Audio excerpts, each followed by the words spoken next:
What's up, everyone? This is Dave LeClaire with MakeUseOf.com, and today we're taking a look at the Razer Wildcat Xbox One controller. We're going to break down the features of the controller, how easy it is to set up, and we're going to give one away to a lucky winner. So keep watching to the end of the review to find out how to win and to find out if the controller is worth spending $150 on.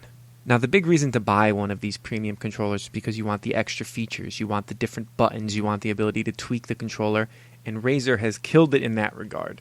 They have bumpers on the back, which unfortunately have to be removed with a hex screwdriver instead of just unclipped in like the Xbox One Elite. That's a little bit of a drawback, but they still feel pretty good. And then 2 extra buttons on the top next to the bumpers, which is awesome. Much better than having all 4 extra buttons on the back. There's also on-the-fly profile creation, so you can hold a button down, hold another button down, and then set it to the button that you want it to be, one of the extra buttons, which means you don't have to go into the Xbox Accessories app like you do with the Elite controller, which is a nice feature if you're on the go, especially if you're an eSports player who's going to be using this controller while you're on the go. It also has trigger locks, so you can turn a switch and make it so that the triggers have a shorter throw, which is great for single-shot shooters. And overall, it pretty much does everything that the Xbox One Elite does as far as extra features, though you can't swap the joysticks out and you cannot swap out the D-pad. The D-pad that's on there is the D-pad, the joysticks are the joysticks. Thankfully, they're not bad, but it would be nice to have a little bit more flexibility, especially when you consider that this controller costs the same as the Elite. Now, as far as the actual feel of the controller, I have to say Razer did a very good job designing this one. It does feel very good. Once the grip is attached, it is quite comfortable. Both triggers and bumpers and all of the extra buttons feel good.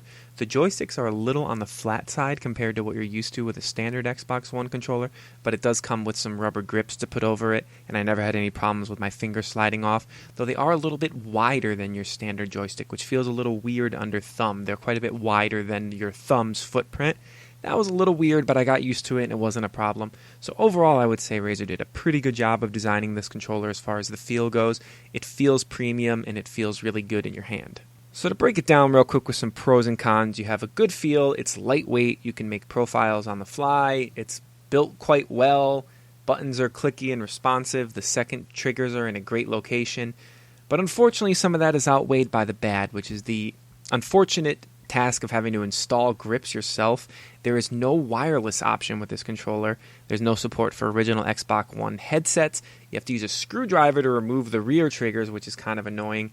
And it just doesn't quite feel as good as the Xbox One Elite. And it costs the same price. So in the end, I would have to say if you're looking for a premium controller for your Xbox One, there's really no reason not to just get Microsoft's official Elite controller. It does everything this one does, only it does it a little bit better, and it even adds in a couple of extra features.